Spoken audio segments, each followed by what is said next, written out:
Hello, bonjour, namaste, ni hao, and oh, hi everybody. What is going on? It is Galeriot here. Welcome back to the YouTube channel once again for another Danmachi Memoria Freese video. And well, technically today's video isn't just Danmachi Memoria Freese related. No, it's not just Danmemo. In fact, today's video is more Danmachi related. It's going to be talking about the light novels. Specifically, it's going to be talking about the Sword Oratoria light novels. And of course, a character that, well, died in the actual light novel series and light novel run, but is apparently alive in the game itself. Now, of course, if you guys going to enjoy this video and this topic, please be sure to leave a like down below, subscribe to the channel for more Danmachi and Danmachi Memoria Freese content, and of course, leave your own thoughts down below in the comment section, because I know a lot of people are either okay with it, or a lot of people are disappointed by this decision and this change.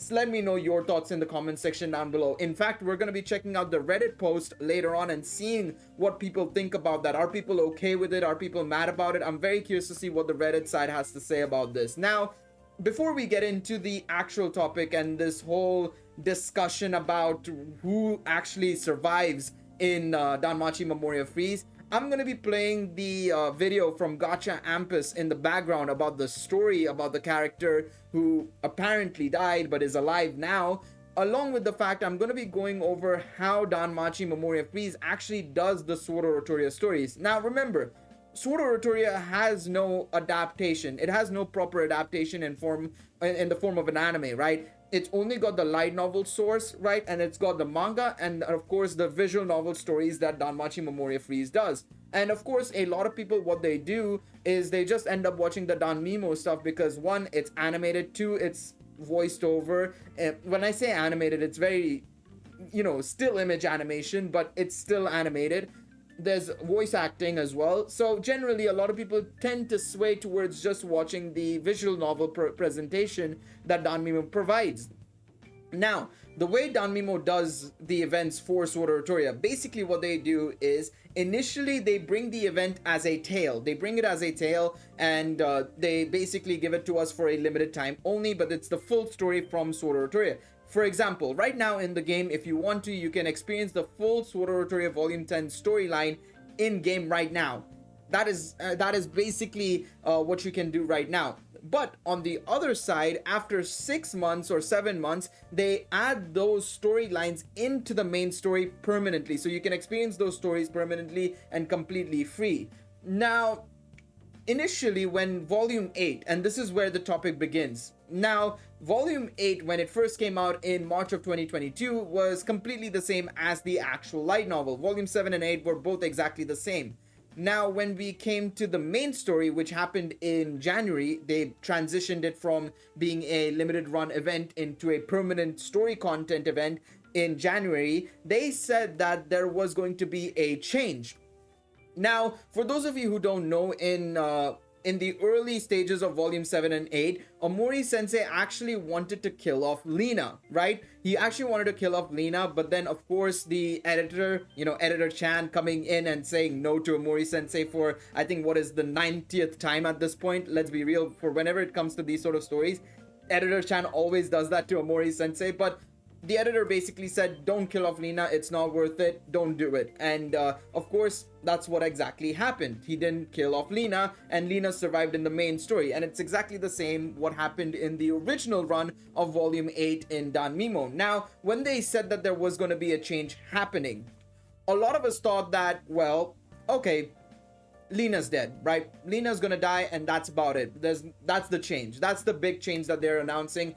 It's very much expected. In fact, during the update day, during the data mines, they even mentioned one of the changes in the event was that in the main screen where you can see people walking about, if you watched any of my Danmachi Memoria Freese videos and you see me in the lobby screen, basically you can see that characters move up and down, and Lena is one of them, right? So we all thought that, okay, Lena is gonna disappear after this update, which is, okay, that would be very interesting, right?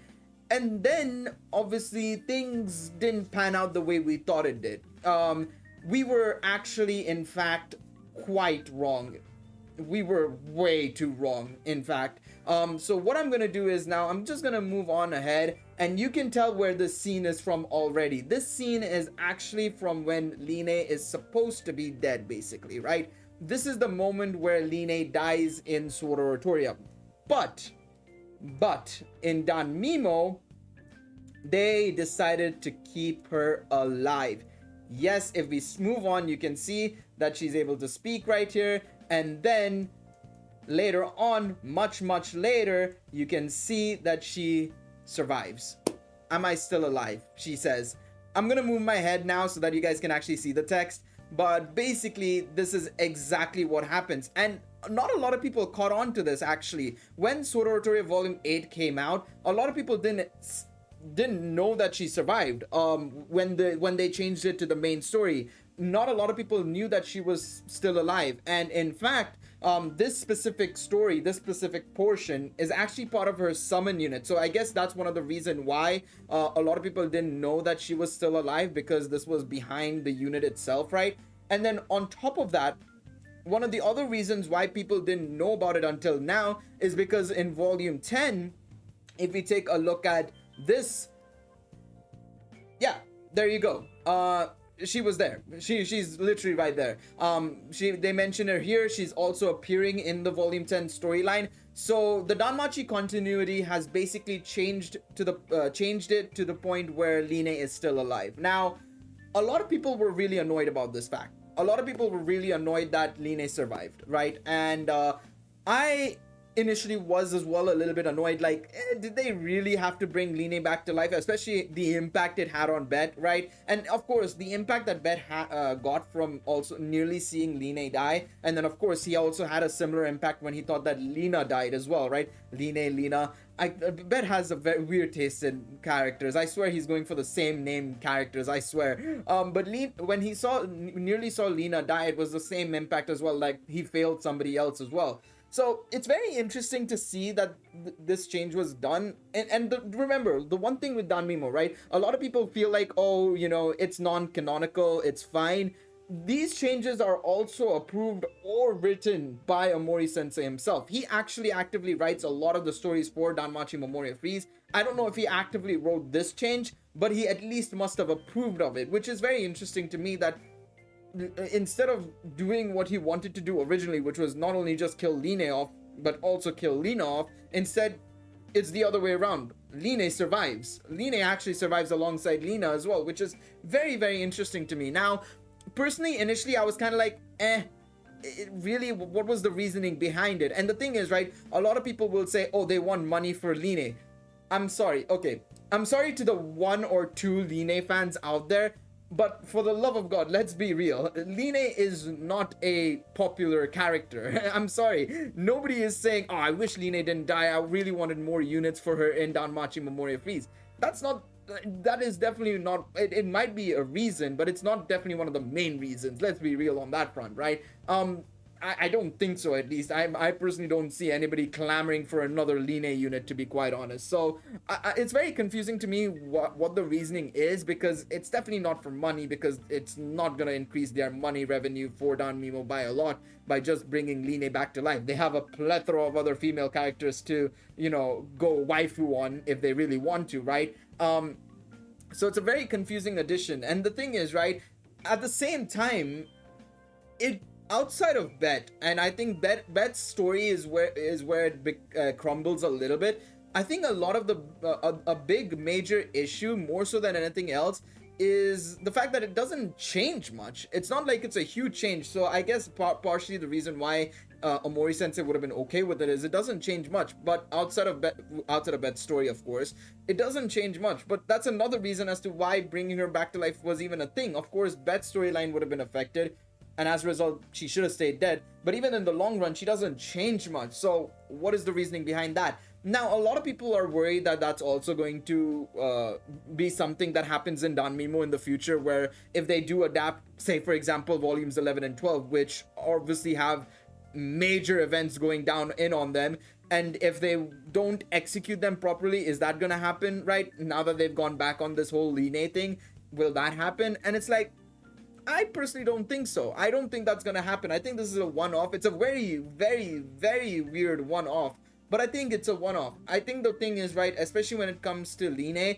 it's such a non-factor, like I said, right? Outside of Bet's story, outside of Bet's development as a character, you could say, it really doesn't affect a whole bunch of individuals in the grand scheme of things. Yes, it does affect other characters as well. Absolutely does. I'm not saying it doesn't, but being realistic, it didn't affect a load of characters or the grand scheme of Sword Oratoria and Danmachi's main series in any way, shape, or form. Say Lafia dies or Eyes dies, that's much more impactful in my personal opinion than just Lena dying, right? So it's very interesting to see what everybody has to say. That's what we're gonna do right now, is I'm gonna go through the Reddit and see what people have to say. But it's just a very confusing thing to change. It's such a very confusing thing to change. It talks about the curse still existing within Lena as well. She's survived, barely survived. So it's very weird. It's so weird that they've done this. It's such a weird change, to be quite honest. I'm very curious to see what you guys have to say down below in the comment section about this, because yeah, I don't know how to feel about it. I'm not negative about it, but I'm not positive about it. I'm just very neutral about it, to be quite honest, because the thing is, right, I know a lot of people are worried about the long term, and a lot of people are just like, okay, whatever as well, just like I am. But yeah, I'm very curious. So let's see.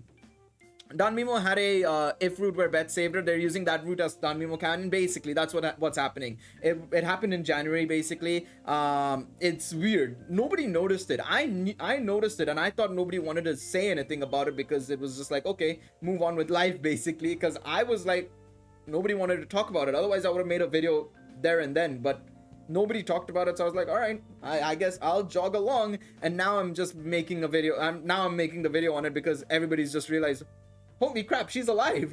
And I'm like, yeah, she's alive, basically. But yeah, it is what it is. But yeah, she's in Sword Oratoria 10, which is also like, that's one thing I was a little bit confused by. I feel like what Danmemo should have done, right, in my personal opinion, the current event of Sword Oratoria 10, that's time limited, should have been the exact light novel version, in all honesty. Then they should have made the changes they wanted in the permanent version, right? So remove Lena in this version of Sword Oratoria 10. There was no reason to put her in there. She didn't even get a unit for Sword Oratoria 10, so it didn't even matter in the long run. But put that in there, and then the Danmemo canon could have been, you know, its own thing as well. So it's a bit weird. All right, let's see. It's just retconned. It's not retconned, but it's non-canonical for that part, basically. It's very, very weird. All right, let's see. Okay, it's been a long time since I've read anyway. Who's yeah, that we know. Sword Oratoria 7. I'm very curious here. Okay, that's about it. I was expecting a lot more here, basically, from people, to be quite honest. Maybe if we sort by new, potentially some people would have added more topics to it. Let me see. I want to check Lena. Maybe somebody adds it here. Let's see. Okay, this will be very interesting. The thing I noticed about Lena, she's such a minor character in ESO that she could be confirmed to be alive in the novel, and it wouldn't make that many views. That is true to an extent. Like Mick said right after, Beth's story development, I think, is the main issue. The grand scale doesn't make a difference, but Beth's storyline, that small bit of Sword Oratoria 8, kind of gets ruined a little bit, I think, for a lot of people. So it's very interesting. The thing is, Lena was part of that motivation too, and she was fine. The thing is, Lena was supposed to die as well, right? Lena was supposed to die anyway, so it's kind of weird. It's that sort of situation where, unfortunately, the editor didn't allow that, and now he's also backtracked on another character for Danmemo, at least. So it's a bit weird in that regards. I mean, yeah, Rivas was supposed to be a creaturized Elise as well, but decided against it eventually, though he has explicitly made sure to not have Ryu ever see Rivas face to face, so he might have not given up on it. Point is, he can't afford to. He won't completely kill a character, basically. Yeah, it's just weird. I'm very curious to see what you guys think about this in the comment section. I'm very, very curious to see how you guys feel about it.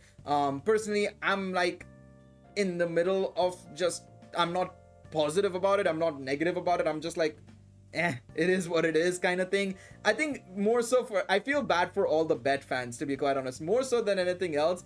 I just feel bad for a lot of the Bet fans because it affects his character more than anybody else, in all honesty. I think out of everybody, in the grand scheme of things, like I said, he is the one who suffers more so than anybody else. But yeah, let me know what you guys think. I'm very curious to see what you guys think about, you know, Lena being alive in the game down below in the comments.